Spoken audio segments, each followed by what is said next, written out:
순종하여 받은 복이라는 제목으로 말씀 전합니다. 원로 목사님의 의형제, 친형제 목사님이 있었습니다. 그중 강문호 목사님이 있습니다. 그 목사님의 동생 목사님이 강유한 필리핀 선교사입니다. 우리 예방교회가 오래전 파나이 섬에 파나이 예방교회를 세운 적이 있습니다. 한번 강문 목사님이 파나이 섬에서 동생 강유한 선교사를 만났습니다.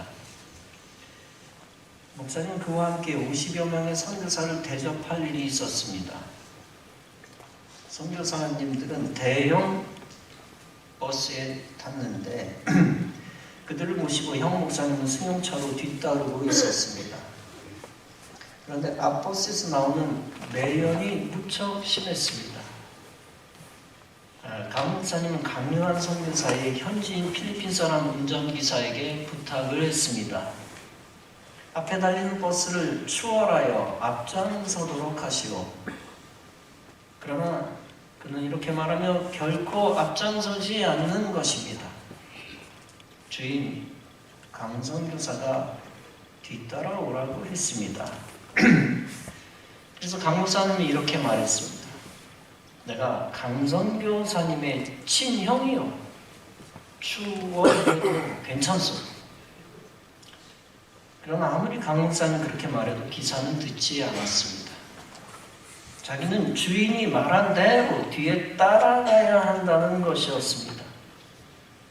두 차가 멈췄을 때 강 목사님은 동생 선교사에게 이런 사정을 말했습니다. 그러자 동생은 웃으면서 대답했습니다. 이 기사는 자기 말 외에는, 선교사 말 외에는 누구 말도 안 듣습니다. 아침마다 화단에 물을 주라고 했더니 비 오는 날에도 물을 주더라는 것입니다. 고지식해 보이지만 사실상 충성된 종이었음을 그가 알게 되었습니다. 그때 강 목사님은 하나님 말씀만 고지식하게 들었던 아브라함이 생각났습니다. 명령대로 아들을 죽이려는 아브라함을 하나님이 축복하셨던 사건입니다. 명령대로 생명을 바쳐 충성하는 군인들이 있습니다. 그들은 상관이나 주인뿐 아니라 사람들에게 감동을 줍니다. 우리 그리스도인에게 군인 이상으로 절대 필요한 것이 있습니다. 그것은 다름 아니라 그리스도를 향한 충성심입니다. 왜냐하면 그리스도인은 그리스도의 군사이기 때문입니다. 본문은 충성된 사명자 아브라함이 받은 복을 말씀합니다. 주는 하나님 여호와시라. 옛적에 아브라함을 택하시고 갈대아 우르에서 인도하여 내시고 아브라함이라는 이름을 주시고 그 마음이 주 앞에서 충성됨을 보시고 더불어 언약을 세우사 가나안 족속의 땅을 그의 씨에게 주리라 하시더니 그 말씀대로 이루시니라. 아브라함은 믿음의 조상이며 복의 근원이었습니다. 또한 당대 최고의 부유함을 누렸습니다. 그 이유는 첫째, 하나님이 그를 택하셨기 때문입니다. 하나님이 그를 의롭다고 여기셨습니다. 그리고 그 의 때문에 그를 언약 백성의 조상으로 삼으셨습니다. 그의 공로가 아니라 전적인 하나님의 은혜였습니다. 그가 복을 받은 둘째 이유는 아브라함의 충성스러운 믿음 때문이었습니다. 하나님은 메소포타미아의 갈대아 우르에서 아브라함에게 명령하셨습니다. 너는 본토 친척 아비집을 떠나 내가 네게 지시한 땅으로 가라. 그 명령에 그는 즉각적으로 순종하여 우상의 땅을 탈출했습니다. 특히 결정적으로 그가 보여준 충성스러운 믿음이 있었습니다. 그것은 그가 하나님의 명령에 따라 아들 이삭을 하나님께 바치려 했다는 것입니다. 즉 희생제물로 이삭을 드리라는 하나님의 명령입니다. 그 명령은 당대 아무리 믿음 좋은 사람도 따를 수 없는 명령이었습니다. 순종하기에 불가능한 명령이었습니다. 그러나 아브라함은 당시 지구상에서 가장 믿음이 좋은 사람이었습니다. 그 시대에서 가장 충성스러운 하나님의 종이었습니다. 따라서 그는 하나님의 명령에 순종했습니다. 아들 이삭을 희생 제물로 드리려 했습니다. 그것은 하나님이 아브라함의 충성스러운 믿음을 시험한 것입니다. 지구상에서 이 땅에서 가장 충성스러웠던 아브라함은 당연히 그 믿음의 시험을 통과했습니다.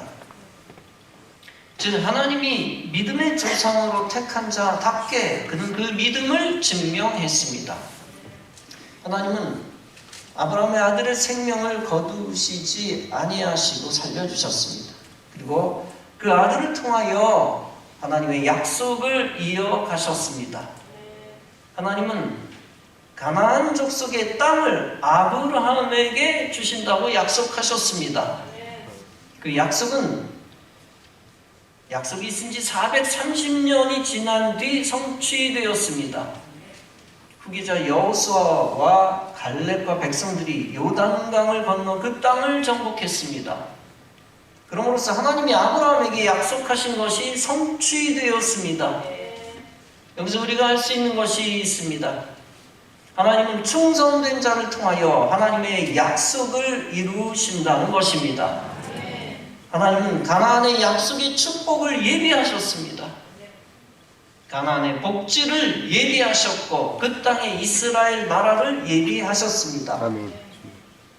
하나님이 선택한 선민이 가나안에 풍성하게 될 것을 약속하시고 예비하셨습니다. 그 약속의 축복을 먼저 아브라함과 하셨습니다. 그리고 모세에게도 여호수아에게도 갈렙에게도 약속하셨습니다. 그리고 충성된 그들을 통하여 그 약속이 이루어지도록 역사하셨습니다. 아브라함을 통한 하나님의 약속 성취를 통해 우리가 알 수 있는 것이 있습니다. 그것은 하나님의 약속은 아무리 시간이 오래 걸려도 이루어진다는 것입니다. 누구보다도 충성스러운 종에게 하나님이 가까이 하신다는 것입니다. 또한 하나님이 그를 의롭고 영화롭게 하시고 복을 주신다는 것입니다. 하나님께 충성스러운 종은 어떤 사람입니까? 나에게 이익이 되는가 하는 걸 따지지 않고 하나님께 순종하는 종입니다. 오직 시대와 상황이 달라져도 하나님을 따르는 종이 충성스러운 종입니다. 아무리 손해를 많이 봐도 신의를 지키는 종이 충성스러운 종입니다. 하나님은 이 시대에 충성스러운 종을 찾으십니다. 특히 새 성전을 지으신 후 충성스러운 종을 찾으십니다. 하나님이 금년에 우리 새 성전에 눈을 두시고 마음을 두실 것입니다. 아브라함 같은 종을 찾으시고 새 성전을 통해 하나님의 뜻을 이루십니다. 그리고 충성스러운 종에게 은혜와 약속의 복을 부으십니다. 하나님은 하나님이 복 주시려는 자를 택하시고 충성의 기회를 주십니다. 그냥 복을 주시는 것이 아니라 충성의 기회를 주신다. 그에게 관심 가지시고 그를 사용하시고 약속의 복을 허락하십니다. 따라서 여기서 우리가 알 수 있는 것이 있습니다. 그것은 하나님께 충성하는 자는 하나님이 택한 자라는 증거가 된다는 것입니다. 반대로 하나님을 배신하는 자는 하나님으로부터 택함 받지 않았다는 것입니다. 그러므로 우리 그리스도인은 신앙생활을 어떻게 해야 합니까? 항상 무슨 일에든지 충성하는 마음을 가지고 신앙생활해야 합니다. 누군가 하나님으로부터 택함받은 자임을 증명하기 위해 충성하기도 합니다. 그것 자체가 선한 동기가 된다면 나쁘지는 않습니다. 그러나 더 중요한 신앙적 동기가 있습니다. 그것은 하나님이 나를 바라보시기에 나를 보고 계시기 때문에 내가 하나님께 충성하는 것입니다. 하나님이 우리의 왕교회를 바라보고 계시기에 우리가 충성하는 것입니다. 그리고 하나님이 나와 내 가정을 바라보시기에 충성하는 것입니다. 그런 차원에서 하나님의 복을 받는 필수 조건은 충성스러운 믿음입니다. 고린도전서 4장은 말씀합니다. 맡은 자에게 구할 것은 충성이니라. 아멘. 디모데전서 1장은 말씀합니다. 나를 능하게 하신 그리스도 예수 우리 주께 내가 감사하는 나를 충성되이 여겨 내게 직분을 맡기심이라. 금년 우리의 최고의 신앙 키워드는 충성입니다. 왜냐하면 충성은 하나님이 보시는 대상이 행할 마땅한 행동이기 때문입니다. 하나님의 눈이 머무는 교회는 가장 많이 충성해야 합니다. 하나님의 눈이 머무는 성도는 가장 많이 충성해야 합니다. 하나님이 바라보고 계시기에 우리는 게을러 무익한 종이 되서는 안 됩니다. 불순종하여 불충한 종이 되어 복을 멀리하는 자가 되서는 안 됩니다. 반드시 순종하고 충성하는 자가 되어 반드시 복받는 자가 되어야 합니다. 다윗은 시편 101편에서 말씀합니다. 내 눈이 이 땅에 충성된 자를 살펴 나와 함께 살게 하리니 완전한 길에 행하는 자가 나를 따르리로다. 하나님의 눈이 이 땅에 충성스러운 자를 찾는다는 것입니다. 금년도에 우리는 하나님의 눈이 우리의 성전에 머문다는 것을 믿습니다. 따라서 하나님의 눈이 우리 교회에 머물며 충성된 일꾼을 찾으실 것입니다. 하나님의 눈이 여러분을 건너뛰는 일이 없기를 바랍니다. 반대로 하나님의 눈이 여러분 한 사람 한 사람에게 머물기를 바랍니다. 여러분이 새 성전에서 충성된 일꾼으로 선택받기를 바랍니다. 마태복음 25장에서 예수님은 비유 속에서 말씀하십니다. 그 주인이 이르되 착하고 충성된 종아 잘하였도다. 네가 작은 일에 충성하였음에 내가 많은 것으로 네게 맡기리니 네 주인의 즐거움에 참여할지니라. 이처럼 충성된 자에게 하나님이 주시는 복이 즐거움, 즉 행복입니다. 하나님께 충성하는 사람은 하나님이 복을 배가시켜 주시는 은혜를 받습니다. 2달란트가 4달란트 되는 복입니다. 5달란트가 10달란트 되는 복입니다. 여러분도 충성스러운 종 되어 복 위에 복을 받으시기 바랍니다. 요한계시록 2장에서 계시 속에서 예수님은 말씀하십니다. 네가 죽도록 충성하라. 그리하면 내가 생명의 관을 네게 주리라. 충성이 즐거움과 연결되어짐을 말씀을 통해서 우리가 확인했고요. 또 충성이 생명의 관과 연결되어짐을 우리가 확인하고 있습니다. 생명의 관은 구성경에서 생명의 면류관이라고 표현을 했었습니다. 잠언 28장은 말씀합니다. 충성된 자는 복이 많아도 속히 부하고자 하는 자는 형벌을 면치 못하리라. 여호수아 14장은 말씀합니다. 나와 함께 올라갔던 내 형제들은 백성의 간담을 높게 하였으나 나는 내 하나님 여호와께 충성하였으므로 그날에 모세가 맹세하여 이르되 네가 내 하나님 여호와께 충성하였은즉 네 발로 밟는 땅은 영원히 너와 네 자손의 기업이 되리라 하였나이다. 디모데후서 2장에서 바울은 디모데에게 계속 명령합니다. 또 네가 많은 증인 앞에서 내게 들은 바를 충성된 사람에게 부탁하라. 그들이 또 다른 사람을 가르칠 수 있으리라. 디모데가 멘토 바울로부터 복음의 진리를 배웠습니다. 그럼 디모데에게 이제 바울이 강조하며 명령한 것이 뭡니까? 복음을 전수할 충성된 사람을 찾으라 하는 겁니다. 충성된 사람 찾아 복음 전하는 사명을 맡기라는 겁니다. 즉 교회 안에서 충성된 사람만이 참된 제자의 계보를 이어갈 수 있다는 것입니다. 충성되지 않은 사람에게 귀중한 사명을 맡겨서는 안 됩니다. 하나님의 눈치를 보지 않는 사람, 사람의 눈치만 보는 자에게 맡겨서는 안 됩니다. 인본주의자, 불순종하는 자, 헌신의 복을 의심하는 자에게 맡겨서는 안 됩니다. 반드시 신실하고 정직하고 하나님 중심의 믿음을 가진 자에게 맡겨야 합니다. 바울은 가장 충성스러운 디모데에게 사명을 맡겼습니다. 그런 디모데도 사명을 맡길 충성스러운 사람을 찾아야 했습니다. 디모데의 심정을 헤아려 하는 사람, 즉 신앙의 코드가 같은 사람입니다. 그리고 디모데처럼 신앙적 의리를 지킬 수 있는 사람입니다. 우리는 새 성전에서 똑같은 하나님 중심의 믿음으로 뭉쳐야 합니다. 바울과 디모데가 그리스도에 대해 같은 신앙으로 충성했습니다. 이처럼 목사와 성도도 그리스도에 대해 같은 신앙으로 충성해야 합니다. 또한 우리도 바울과 디모데처럼 같은 신앙으로 충성한 사람을 찾아야 합니다. 은평제일 장로교회가 있습니다. 그 교회는 현장에서 예배 드리지 말라는 행정명령을 따를 수 없었습니다. 큰 대형교회입니다. 그 교회는 행정명령 위에 있는 헌법을 따랐고 하나님의 계명을 따랐습니다. 그랬더니 5명의 장로가 항의를 했습니다. 왜 정부 당국의 명령을 목사가 따르지 않습니까?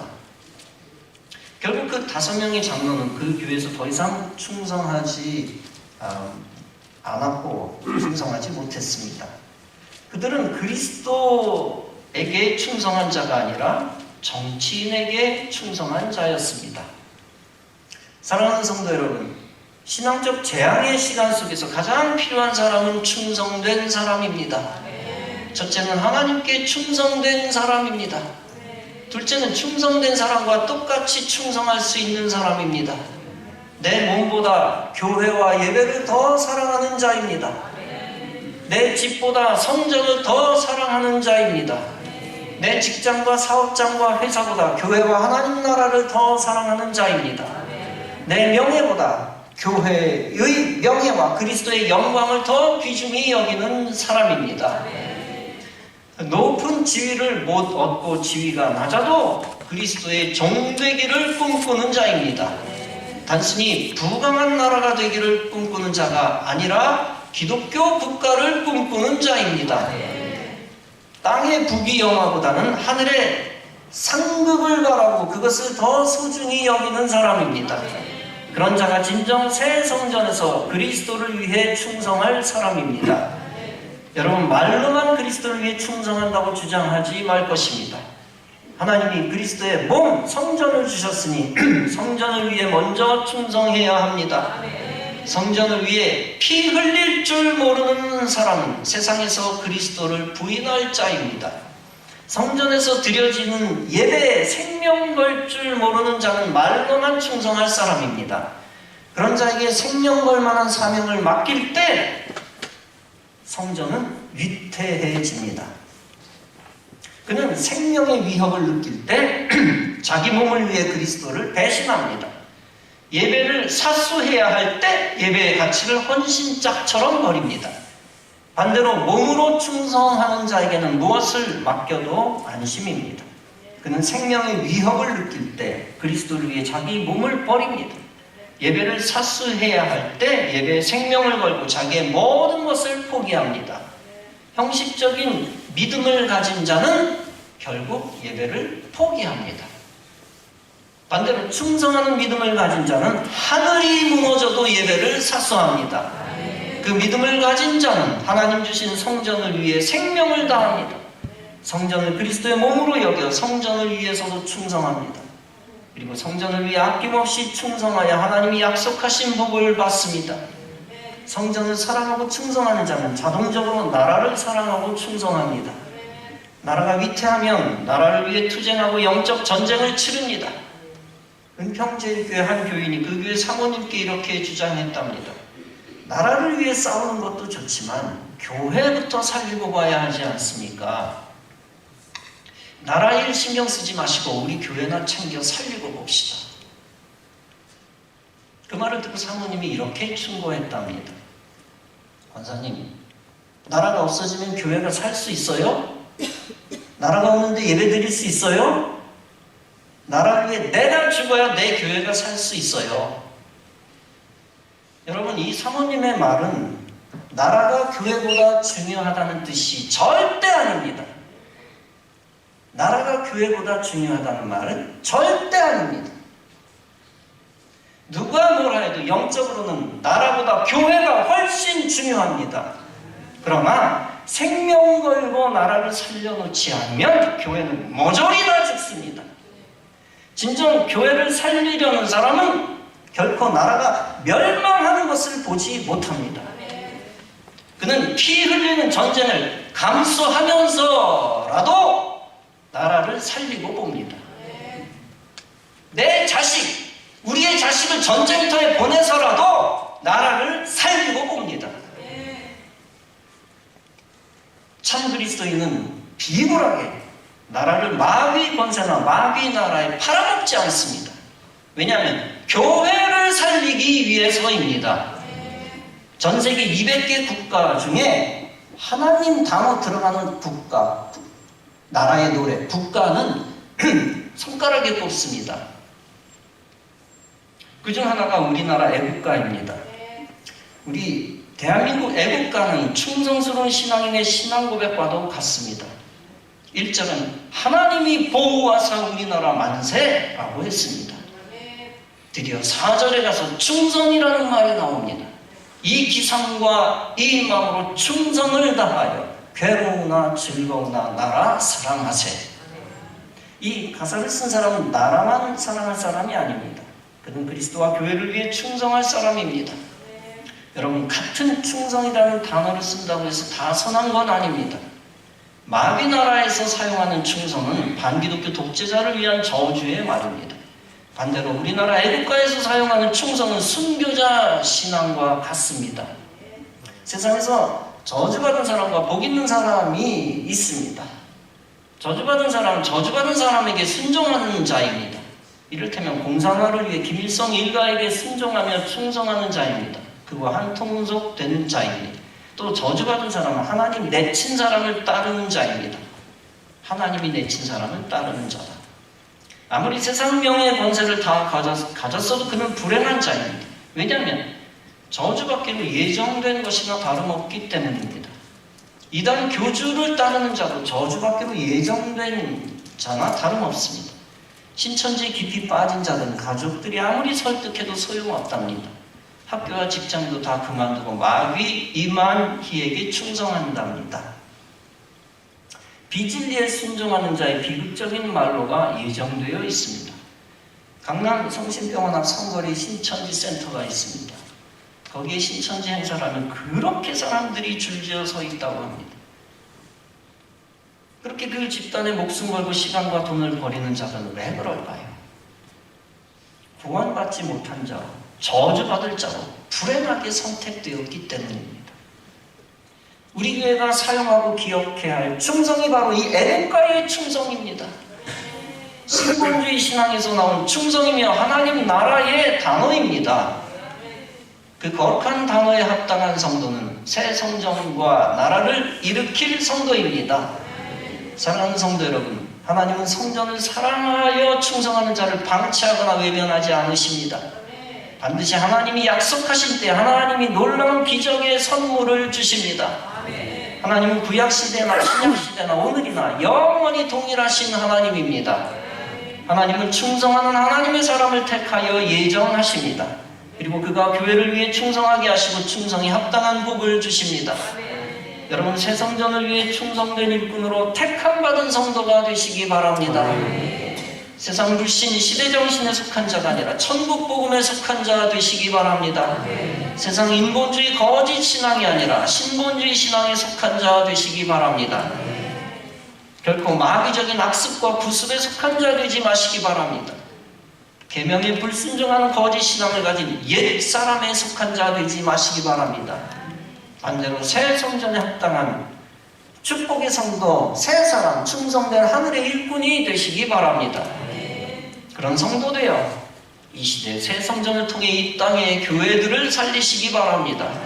그로 인하여 우리의 삶의 터전, 도시와 나라를 살리고 기독교 국가를 만들어 하나님의 영광을 크게 올려드리는 성도 여러분 다 되어지시기를 주님의 이름으로 축원합니다. 아멘. 기도하시겠습니다.